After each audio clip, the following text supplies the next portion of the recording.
Rated T for teen. What's up, guys? Nevin Dravinsky, producer on UFC Undisputed 2010, coming to you from the famed Black House Gym in Los Angeles, California. I'm joined today by Mark Lehman, one of the premier MMA coaches in the world, as well as your coach in the upcoming UFC 2010 Career Mode. Thank you for being here. Thanks for having me. Pleasure.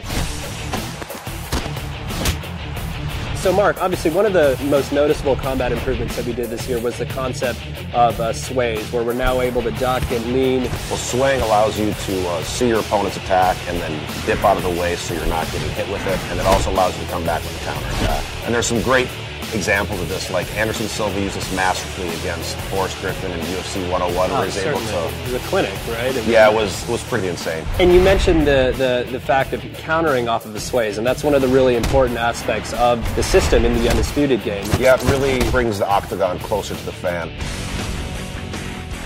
Cage position is a really important aspect of mixed martial arts. It's huge because basically you have a foreign object that's 90 degrees that's part of what you're fighting on, and you have to learn how to deal with it. It can be used defensively and offensively. You can use it to pin your opponent up against a cage where they can't sprawl and they can get takedowns a lot easier. You can also use it to pin them in clinches where you can do striking, like Anderson Silva stuck Rich Franklin there and teed off him with the knees. And we really try to capture that in the game as well. Again, it's one of those things that makes the game more realistic.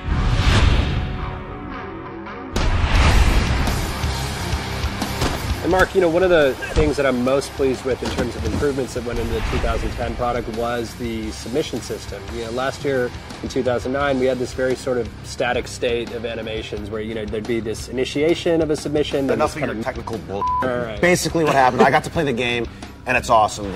You get to actually see the joint being manipulated, and the camera zooms in to let you know what's getting torqued, and then if the guy's defending, it kind of pulls out, and it just makes it a lot more visceral, and you can feel what's really going on with the submission. Now, other submissions that have gone in there, you know, we just saw Paulo Thiago finish off Mike Swick with the Darce. I mean, we have the omoplata, the gogoplata. They're basically making stuff up. Totally. One other thing I noticed when I was playing the game is that you can transition from submissions. What did you call that? Well, so we call that submission switching. Say you're going for a Kimura, for example. Performing a submission switch will allow them to, say, switch from the Kimura to then go for an armbar. I know you guys added some new back positions, and it looks really good, where I can start to tee off like Matt Hughes did to Hoist Gracie, and looked great. So you've just seen an example of a couple of the new combat improvements, including the sways that have gone into UFC 2010 Undisputed. For the full interview, go to community.ufcundisputed.com.